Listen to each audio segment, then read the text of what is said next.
Hi, this is Michael White. I'm going to talk through our meeting on hospital medicine as well as emergency medicine. Let's discuss the role of a committee first. The role, in my mind, of a committee is to figure out how to help practitioners practice better. It's to remove roadblocks. Along those lines, the committee needs to look at a situation not from the standpoint of the provider or practitioner did a poor job, such as the nurse missed something, as to how we can help them to do a better job. Do they need better communication? Is there roadblocks that needs to be removed? What is the issue? I honestly don't believe any practitioner comes to work to do a poor job.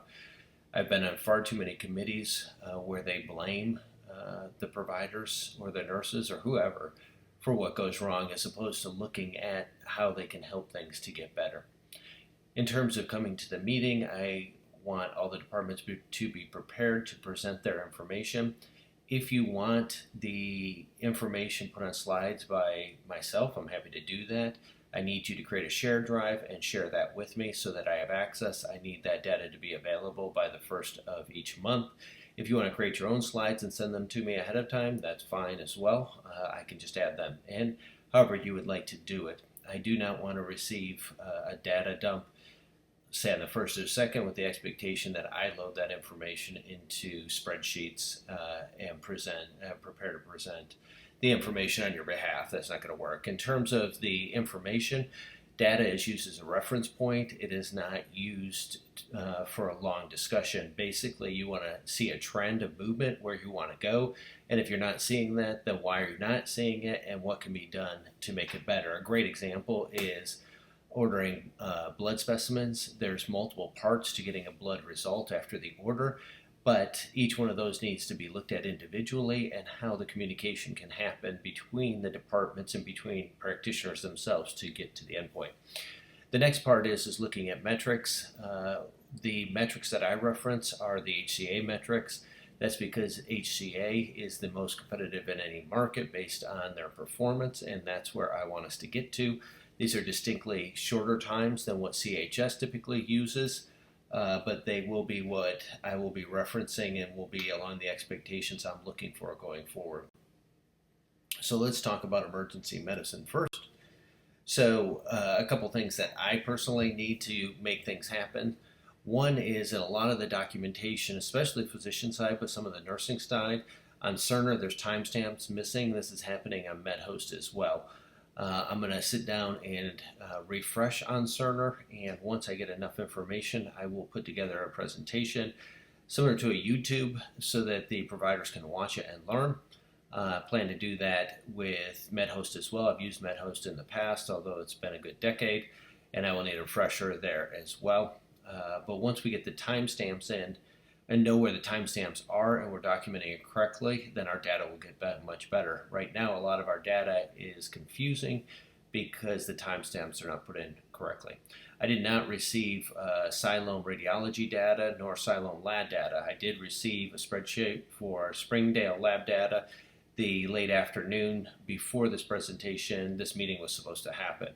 Did not receive any registration data.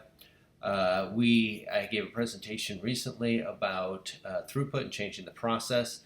I'm waiting for my license to come through to be able to lead that. Having said that, there's no reason that the entire setup for the process can't be put in place.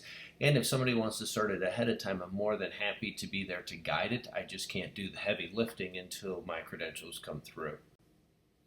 So getting into some data, and again, I want to use data as a reference point and then move forward with where we need to be. This first meeting with a lot of data is just a discussion so you can see where we're at. So to the left, this is growth in the Bentonville area, population growth. To the right, there's our volume.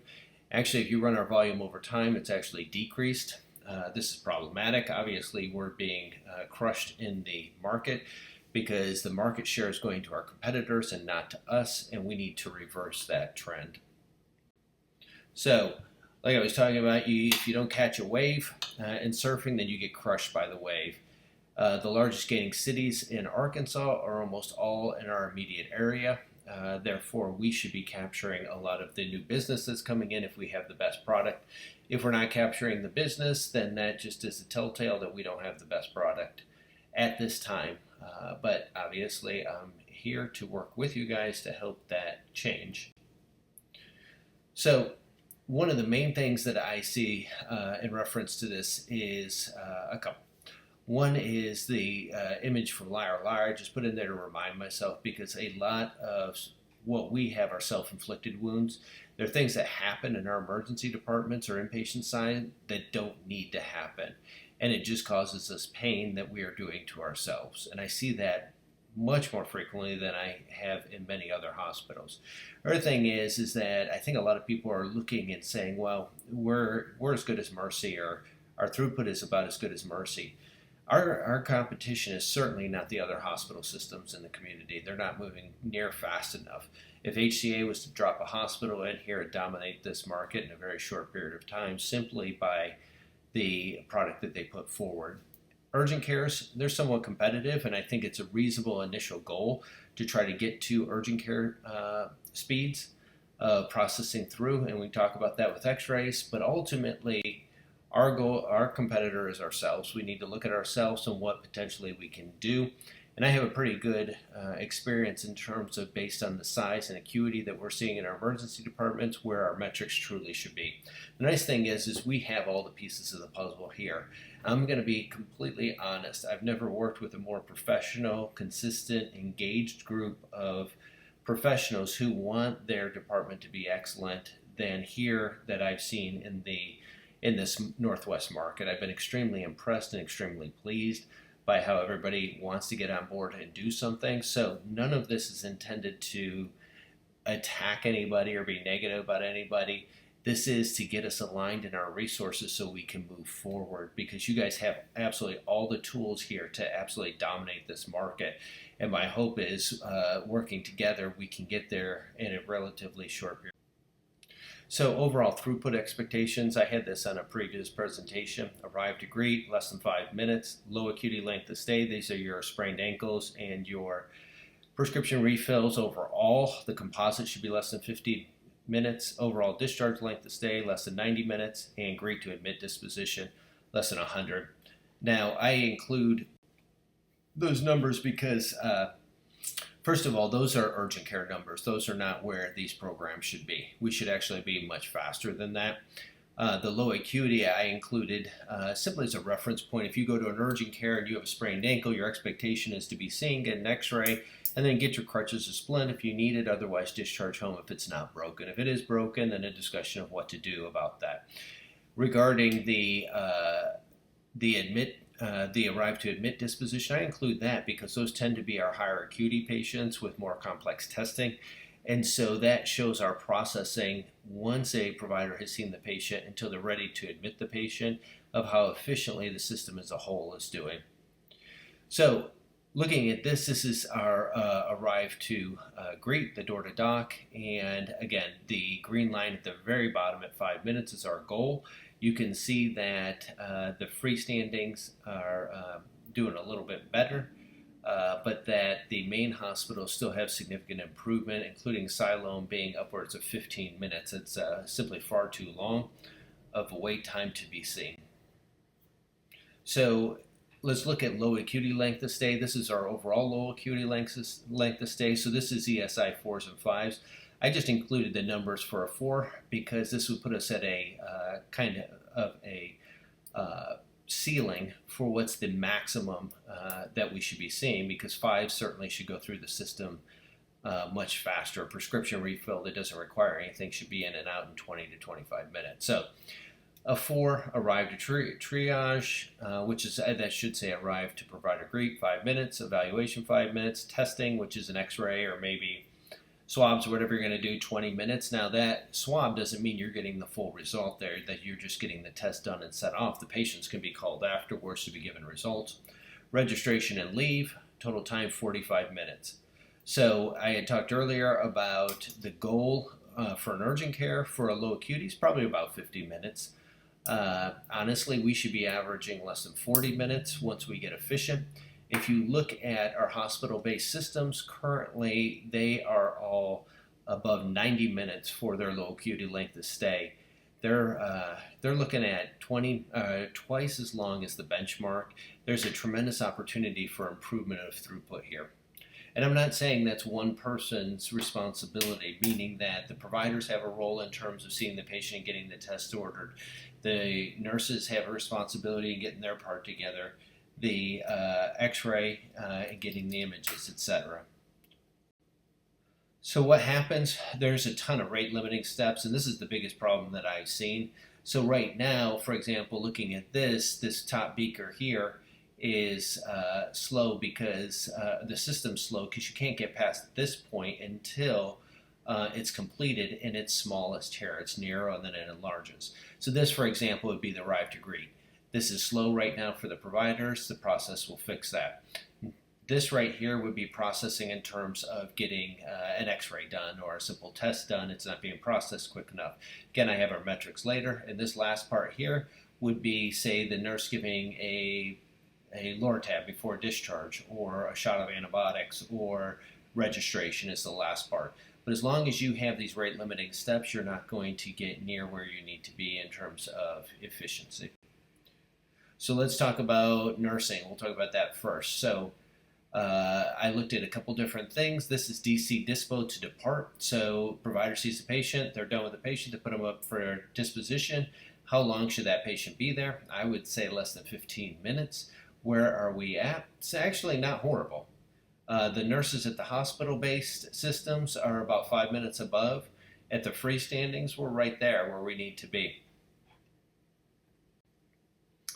So let's talk about lab. There's two key parts. Well, there's three parts. The lab has to be ordered, obviously.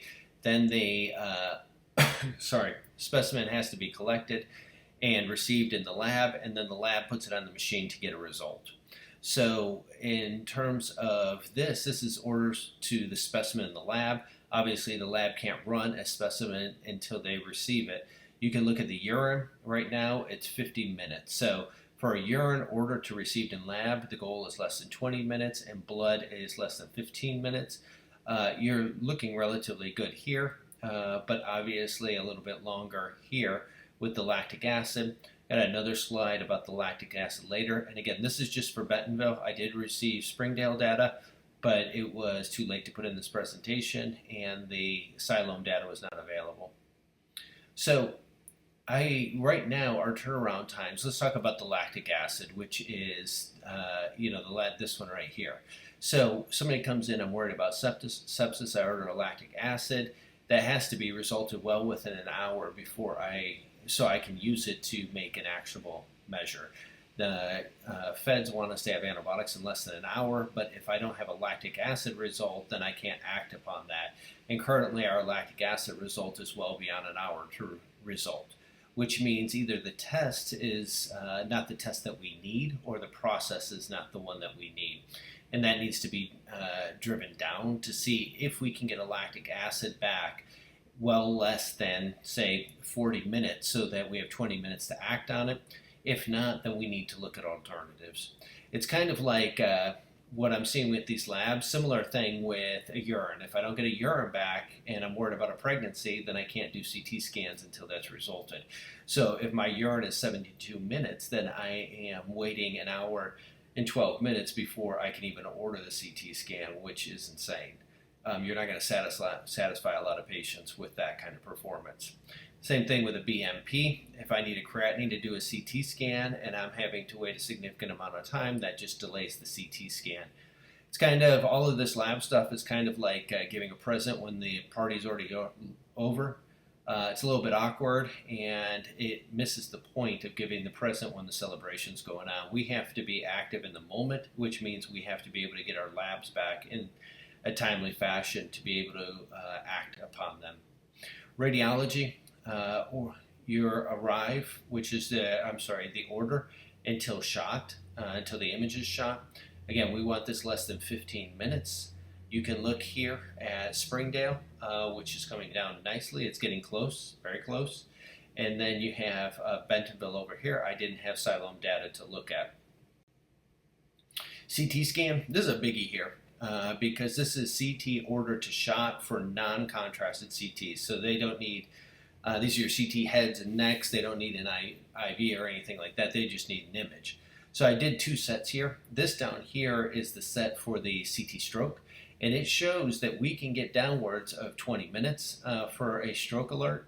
But when we're looking at all other CTs, it's significantly longer to capture the image.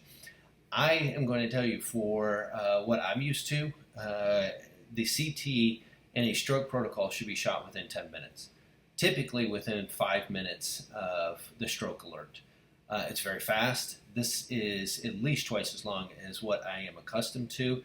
And my hope and my expectation, since time is brain matter, is that we are going to get this down below 10 minutes in the near future.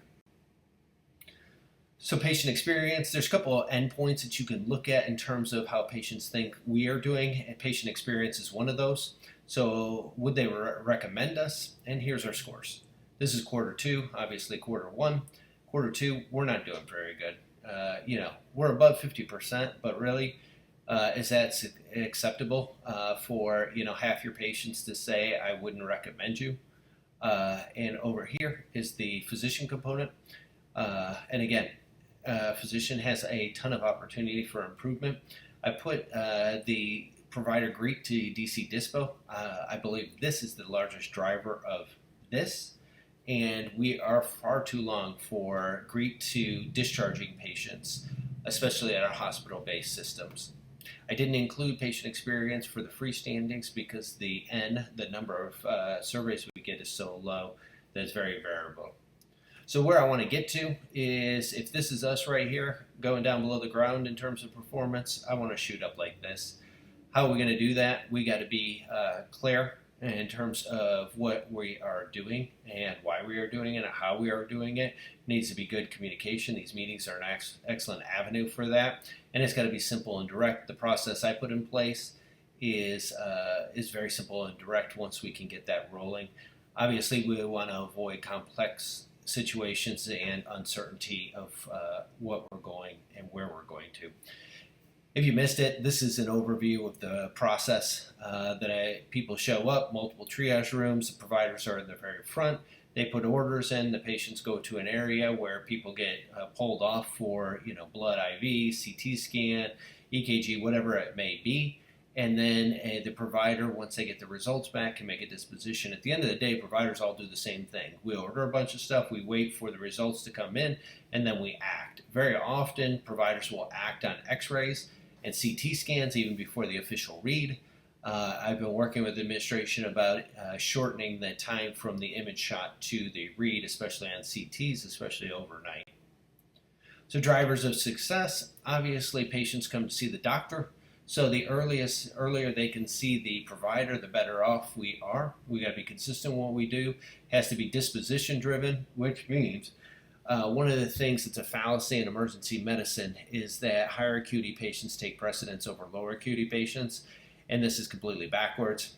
In reality, if you're coding, yes, that absolutely takes a precedence over everything, code or pericode. Short of that, the patients who require few resources, such as a sore throat, should not routinely wait behind other ones. In fact, I would say they should rarely wait. We should focus on getting them out, because once they're out, then more resources can be dedicated to those ones that need a larger workup. So let's talk about hospital medicine. This first slide, again, the 40% HCA goal, and most HCA places are exceeding that. There's where we are. We're far from the goal. There's not really anything else that needs to be said here. These are discharges by 11, so they're leaving the building. I need to find a way to get discharge orders by 9 a.m., but this is certainly problematic. Next slide, equally problematic. You can see Siloam gets a big spike in discharge by 2 p.m., but Springdale and Bentonville remain low, and this number should be north of 70%. For a goal, but in reality, most of our patients should have been discharged by 11 a.m. So, this is what it is. It's just another marker to look at. I think it's much less useful than the previous slide that we looked at. Observation hours per observation admission. So you put somebody in, it's an observation admission. If you can keep that less than 10 hours, then that's a positive for the hospital in terms of revenue. If you're longer than 10 hours, then you start to lose revenue because you're actually tying up a bed that could have gone to another patient. So if you look at Springdale at 38 hours, they're tying up tons of beds that could have gone to full admissions. Geometric length of stay. These are discharges home only. I excluded LTACs and SNFs on this one. You can see that Bentonville and Siloam are significantly lower than Springdale. I need the case managers at Springdale as well as the other two to help me understand exactly what's going on, why one facility, two facilities are doing much better, and how we can get consistency across the market. Here's going to SNFs, and again, if you look at Siloam, much lower than the others, and it's figuring out a consistent approach across the market. So percent of observations, some of this comes from the ER. If they get admitted as OBS, we really want to focus obviously on full admissions. Siloam is running a much higher OBS percentage than anybody else, although the Bentonville number is definitely tracking upwards. So putting it all together, kind of closing this out, we have all the pieces of the puzzle. We just got to put them together in the right places. Please come prepared to present your information. Any problems you're having, let's dialogue between departments. ER is a team sport, kind of like football. We got to get very good at the basics, just like football. I'm a Gators fan, and they're horrible at the basics, so they lose. The basics of emergency medicine are our low acuity patients are 4s and 5s, and right now we're not performing very well. So I want to hear about your issues, problems, obstacles. I want to hear what your solutions are, or your thoughts of how to improve what we're doing. And then obviously innovations. Look around, see what other people are doing. Pick a different approach. The definition of insanity is doing the same thing, expecting a different result. So if we're not getting where we need to be, then look around and see if somebody else has a better solution than what we're doing. So this final part, I included some other ER data. I'm not going to go through that. I know you guys are busy, but that information is there for your reference if you would like to look at it. So thank you so much. I'm sorry my flight was delayed and I missed doing this meeting in person, but I look forward to being in person and interfacing and working with all you all in the near future. Take care. Bye.